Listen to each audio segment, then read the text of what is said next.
Let's welcome our guest. That he is Barrister Evans Ufeli, a legal practitioner. Good morning, and glad to have you on the program. Good morning, Barrister Evans. Thank you for joining us. Good morning. All right, thank you so much for joining us. First off, let's kick off with your location, and if you'd like to bring us up to speed. Ever since this increase in the price of fuel, have you purchased fuel? What is the transport situation like? If you could just brief us in about 1 minute about your location and what it's like if you're in Nigeria at the moment. Well, I'm in the Magodo area of Lagos. Situation is not any different from where you are, I assume. The NNPC have come to report the assertion that they have not increased any price. But the truth is that whether there's an official increase or not, the NNPC, by its own omission, have created a situation where there's now a technical increase, because the law of demand and supply does not respect price when commodities are scarce. When commodities are scarce, there's a tendency that price will go up because demand will be high. Okay, that's exactly what is going on right now. So it does not matter whether there's an official increase or not, as long as there's scarcity of the product, price will increase, and that's exactly what is happening. Right. The NNPC have made so many mistakes in this whole arrangement. First, they don't even have a spokesman, anybody speaking at NNPC. If you go there now, ask the gate man, he will start to give you, he will grant you interview. You ask the clerk, he will grant you interview. Everybody grants interview on NNPC. That one shows you that they lack systems and methods. They are not coordinated. And unfortunately, they are spearheading one of the most sensitive part of the Nigerian economy, serving over 200 million people without tax, without systems or methods. Now, not too long ago, they told us that they have made so much profit, have declared profit, just a few weeks ago. After that, they told us before then also that they are not paying subsidy. And what they are paying is shortfall. That federal government used to give them money. And when they bring in the product, the federal government will pay for the differentials and tell them the exact price to sell to marketers. That was what we were told, that they will not pay subsidy for 9 years. A different person said that. Now, they told us that because of the scarcity some months ago, it's because of storm. The mother vessel in the high sea, the daughter vessel could not go to meet the mother vessel. That's the reason they gave for the scarcity there. So all of a sudden, just some days back, they now came up and said that they are indebted. Yeah. It is impossible in accounts or accounting to declare profit and at the same time, tell us that you are indebted. It means your balance sheet is a mess. That is an impossibility in accounting. So, but in all this, the president or the presidency that's supposed to take action on behalf of Nigerians is doing nothing. Okay? It's doing nothing about it. And it's only the president that can address that issue. Because NNPC by the PIA is supposed to be a player in the oil gas industry, supposed to be a player just like any other independent marketer. Because that law took away the regulatory function away from them and handed it over to the institution that used to be called DPR before, that is now upstream and downstream something commission. Now, the NNPC have usurped that authority. It's now a player. It's now the sole importer. Okay, it's now a regulator. It's now, very soon, it's going to assume the responsibility of the sole purchaser of everything Dangote is going to produce. Right. I would like to interrupt you there. Barrister Evans, just on that thought you just that point you just made, that very soon NNPC might become the sole, what's the word now, importer of everything, regulator of everything. Now, this morning we have a report as to how about 3 jets, if I could take this briefly, about 3 vessels bettered at the Apapa Lagos jetty on Wednesday. But NNPC, according to reports, suspended the sale of this petrol to independent marketers. We also got reports that in regards to this Dangote refinery, petrol being rolled out, Dangote is set, but he's waiting for NNPC. So indirectly, that means that every purchase has to go through NNPC. How can that situation be managed, that we don't get to see a sort of monopoly overtaking the petrol market, and it becomes very that's exactly what I'm saying. We're in what we call energy crisis, which I predicted some months ago. We're in what we call energy crisis. Now, NNPC is dictating the pace of how Nigerians should live and not live. Okay? Now, NNPC, the Dangote is waiting for NNPC. The reason we're yearning for an indigenous refinery was because the cost of taking crude out of the country and bring it into the country is high. By the time the landing cost, it becomes very high. So we're all yearning for independent or indigenous refinery, the Port Harcourt refinery, the Warri refinery, the Kaduna refinery, asking that all those they should fix it so that to start working. Dangote, 12 years ago, started building this refinery, and today it's a reality.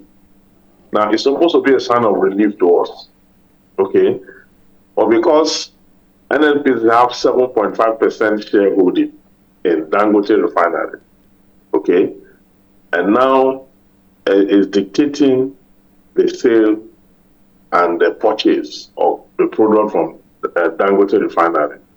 Now, at the end of the day, the same thing we're running away from exporting and bringing in another incurring costs, is what is going to happen in our own land. And we're going to buy it higher, because if Dangote now be the only, if NNPC now be the only purchaser, it's going to now create a wholesaler relationship, which will now sell to retailers. The retailers will now sell to consumers. So before it will get to the end users, we have created another bureaucracy around the entire system.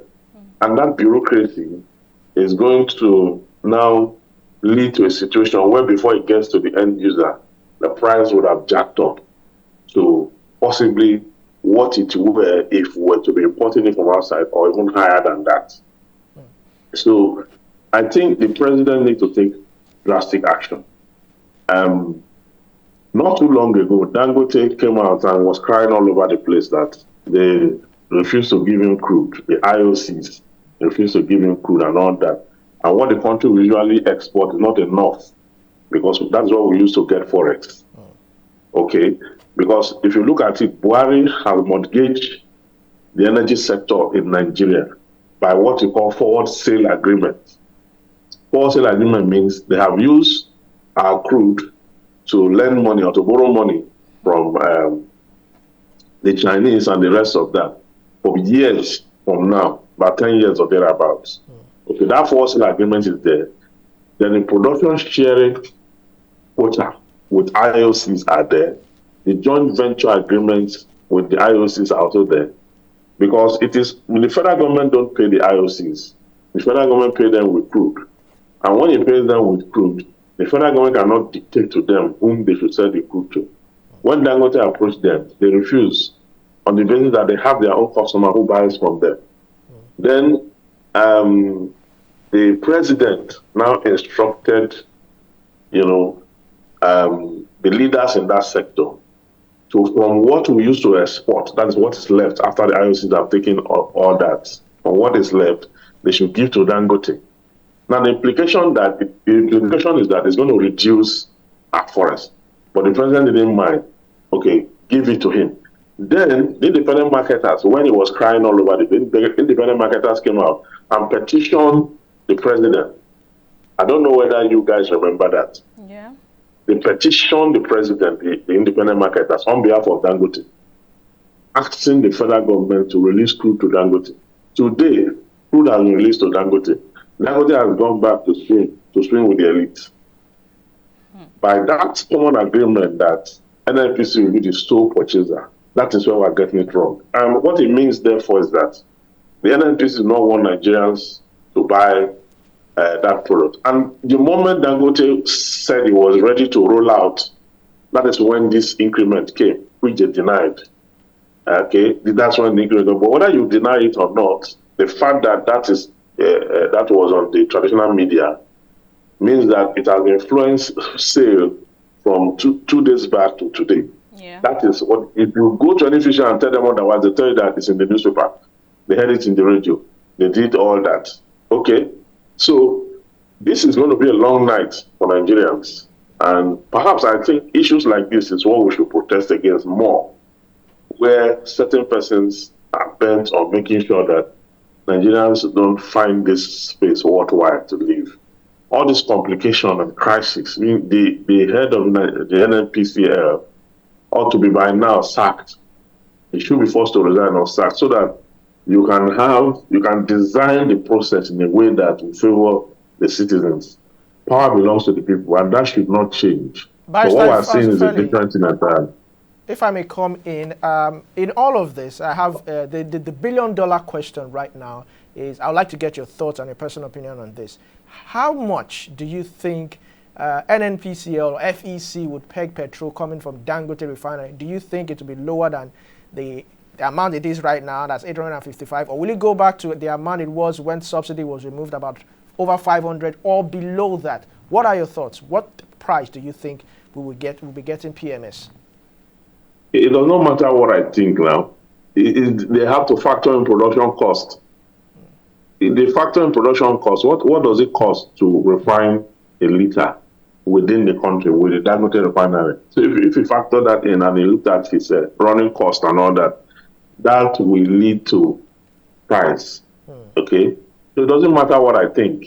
If what I think does not conform to production or the process of production, it's not going to sell below cost price. Okay? He purchased the crude. He didn't get it for free. Okay, then he will put his men to work to refine it. The refining process is cost, the cost implication of refining process. It's cost intensive and all that. So at the end of the day, he's going to sell with a profit margin. Okay? Yeah. He's going to sell with a profit margin.